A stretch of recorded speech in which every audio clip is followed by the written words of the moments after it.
Alright, so this is my second video. I'm excited. I can't wait till I've done this enough and I'm actually a little bit more confident in front of the camera because this is nerve-wracking. What I don't want to do with this page is be something that I'm not. I definitely want this to be authentic. I'm trying to have like an upbeat intro and hopefully eventually I will. But right now, it's still very scary for me to be in front of the camera. It's also very awkward talking to nobody or just talking to a camera and a ring light and a computer. So I guess this is just gonna be like my little rant before the video starts, before I give you all the good stuff and give you all the information, because it's not that easy. Hi guys, welcome back to my channel. My name is Taya Simone. If you watched my previous video, you know what I'm doing here. I'm trying to make it easier for you to make businesses. If you're here today, you're gonna learn about business basics, what it takes to just get your foot in the door with entrepreneurship and how to start that business from scratch.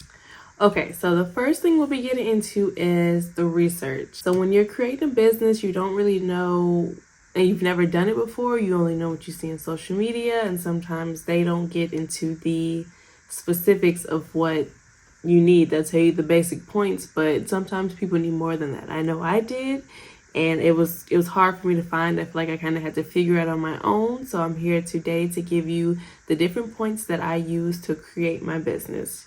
So I started with research, a lot of research. I knew what I wanted to do, or I knew what direction I wanted to go in. And so in doing that, you just have to figure out what everybody else is doing. You want to make sure that you understand the business that you're trying to create and the industry you're trying to break into. Like beauty is a popular one right now. So you want to make sure that you know what's selling, what's trending. You want to make sure you know what products work, what products don't work, what products get more attention, and what products don't, as well as the service-based one. Let's say you want to become a social media manager. You want to know what attracts clients, what are people looking for from their social media pages, what are the goals that they are trying to reach when they hire somebody to be their social media manager, or what they're looking for. You want to look at the brands you may want to work with the influencers who are already social media managers who have quite a large following, just to get an idea of where you want to be once your business takes off, or even in the beginning. And so the next part of that is utilizing social media. I know personally I went through every single social media page that I had. I started with the two main ones I say that help a lot for me are Instagram. You can easily look up influencers in that industry, what type of content they're making, what type of products they're selling, all through hashtags or just searching up their name. All you have to do is type in makeup artist or beauty guru or anything like that. Or for service based, if you can type in social media manager, content specialist, brand strategist, all of that, to figure out who's doing what and where you want to, like, to get an idea of what you want to do. So it's definitely utilize social media. I went through Instagram, TikTok, Twitter, Facebook. You can go through every single one of these to get an idea of what you're searching for. You want to figure out what everybody else is doing so you know what you need to be doing in your business, if that makes sense. So you want to make sure you're up to date and see what's popular, what's making people's pages grow, what are people buying these days. And you want to do that so you can figure out a unique way to slide yourself in there and make a name for yourself as well. So you want to look at what everybody else is doing, but you don't want to copy it exactly. Your business, you want to make sure that your business is different from everybody else. What solution can you provide for a problem that these people are having that somebody else cannot? What can you do differently? If you have your unique idea, you want to make sure that it is unique. So you go to all these different pages and you specifically search up what you want to sell to see if everybody else is doing it. If nobody else is doing it, perfect. That's your unique idea. But if you think you have this unique idea, you think you have something that will differentiate you from other people, and you go and see 5, 10, 50 other people are doing it, it may be time to go back to the drawing board. You want to make sure that you give people a reason to shop with you specifically. Like, why should I go to you instead of going to the 10 other people that sell this exact same thing, you know? So that's kind of what you want to do with your research, just to find exactly what you need, just to get you going in the right direction. All right, so the next part of that is figuring out a name for your business. Some people, you may figure out your name before you figured out anything else. That was not the case for me. It was actually very hard to come up with a name because, again, there are millions and millions and millions of names and businesses in this world who probably have already taken it. So you definitely want to I said the first step is to brainstorm. Take a sheet of paper, take your iPad or even the notes in your phone, and just write down any word that comes to your head when you think of your business or the business that you want to create. Any word, any name, anything that you think is unique to you or unique to your brand. And you don't have to have it figured out right now. Just make sure that you have this list in front of you. That way you can go through it, you can mix and match, you can combine names, you can take things out, and in the end you'll be able to create a name that is unique to you. So once you've done the brainstorm, if you figured out a name, you want to go back to social media and Google. For social media, you want to look up the name, make sure no other social media pages have it. Do it for every single social media page, because this company may have a Twitter, but they may not have an Instagram, or they may have a TikTok and may not have a Facebook. So you want to make sure that you thoroughly search for this name and make sure that nobody else has it. Another great place to look is go to Google. You could type in the name and then the word trademark after it to see if it's already been trademarked. And it should take you to a site that can tell you if this name or a version of that name has already been trademarked. You don't want to take something that somebody already else has and end up getting sued for it, or a cease and desist and have to change your name. Once you brainstormed, you got your name, you made sure nobody else has it, you want to make sure that it's memorable. You want to make sure that people can, whenever they see this word or this name, they associate it with your brand in a positive way. Make sure that it's not too hard to spell or to remember, and that it's not too long. You want to make sure that it'll look good as a website name. I know for me, when I was first brainstorming names, I wanted to have a name that included the word aesthetic in it. And my mom was like, not everybody can spell that. Aesthetic it's not a difficult word, but it's not the easiest word in the dictionary, you know? So I did end up changing, and that's just a good example of, you want to make sure it's easily accessible to people, that people can remember it, people know how to spell it, people don't struggle when they're trying to find your brand or your business. And you also want to make sure that it's not limiting. So let's say you want to start out in beauty, you name your business Sunflower Beauty, and later on down the line you decide, well, I want to go into skincare now. Skincare and beauty are two different industries. They're similar, but they're still two different industries. So now you're stuck with this name that you went ahead and trademarked, but you want to break into something else. So make sure that you don't limit yourself when you're creating your name. I say just stick with a general name that doesn't specifically categorize the type of products that you sell, just in case in the future you decide to branch out. Now, you don't have to do this. You may decide that I'm comfortable with this. This is something I can see myself doing for a long time. These are the products I want to sell. These are the services I want to provide. That's cool. Just if you know you kind of want to branch out in the future, make sure you don't limit yourself to just one industry. Lastly, when picking a name, if you decide that you want to self-title your business, if you want to name it after yourself, you can do that, but just make sure you understand the risk. Your name will always be associated with this brand. So however the brand turns out, good or bad, when people hear the name of this business or this brand, they're going to think of you. So if this business doesn't work out and you try to branch out, when people see your name on a new business, people will think back to, oh, why did that business work? Or, oh, they had horrible customer service, or their products were horrible. So you just want to make sure when you attach your name to something that you understand the risk. So next we're going to get into what products to sell and what service to provide.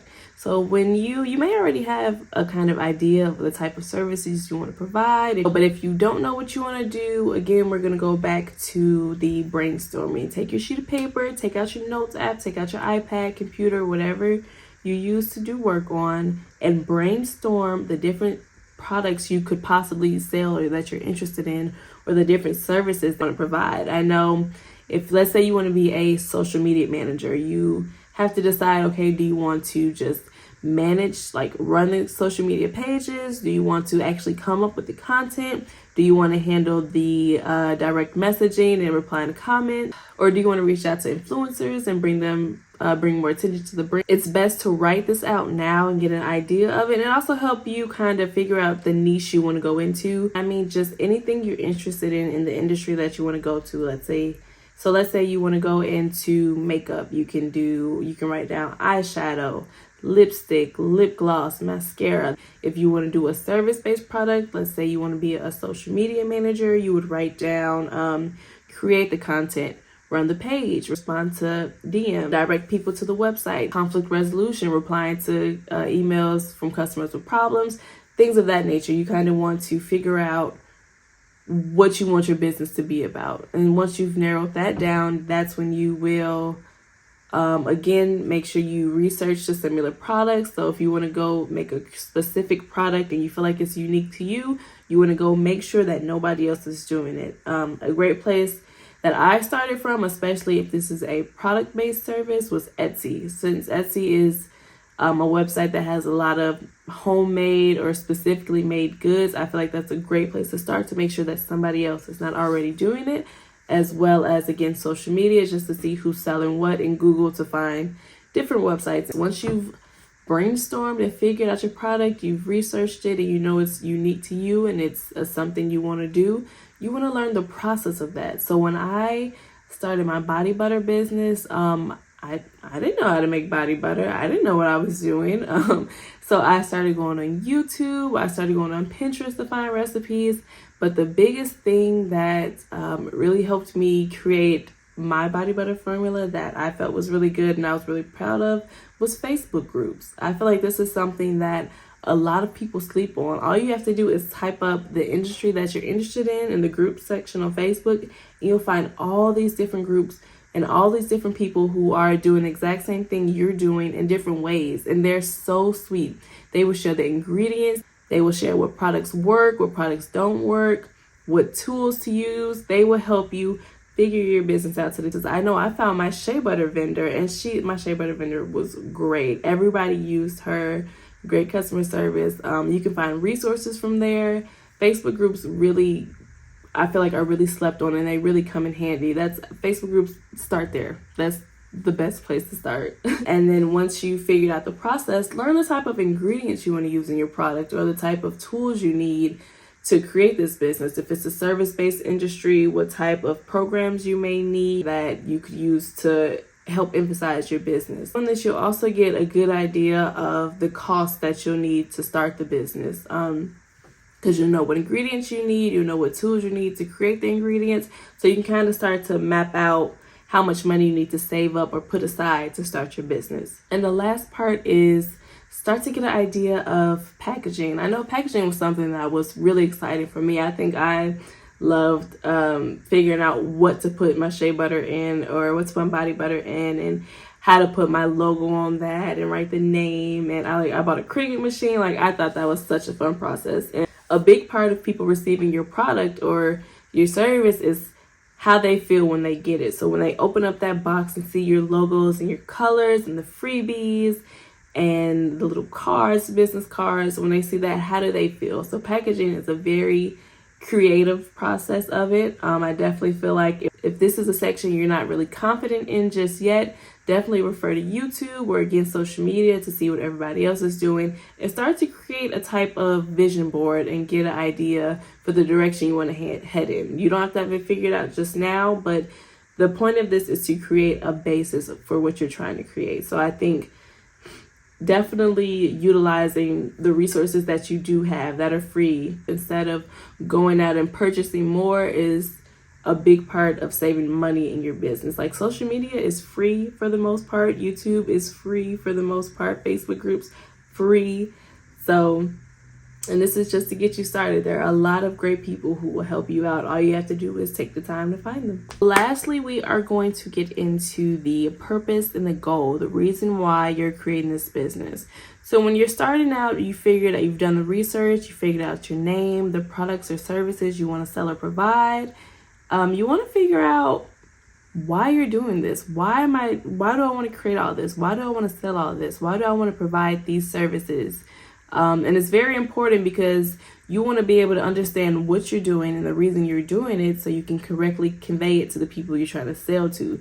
You don't want to sell to people and you don't know why you're doing this. You should be able to tell a story with your business. If you cannot do that, you may need to go back to the drawing board, because if somebody asks you about your business, you need to be able to come like that and say, this is what I do, this is why I do it, this is the problem that I solve. You want to be able to understand your business completely and be able to explain it to anybody that asks, because you never know what type of opportunity that you'll get in doing that. And after you figured out why you're doing this, you want to know who are you doing this for. You want to figure out your target audience. And I'll go into that a little bit more, but you want to be able to envision the type of person that you want to sell to, because those are the type of people you have to communicate with. Those are the type of people you have to market your product to and sell your product to. So you want to have a basic understanding for who these people are, what they like, what they need, what their problems are, and how you can solve them. So once you've figured out why you're doing this and who you're doing this for, you want to go into,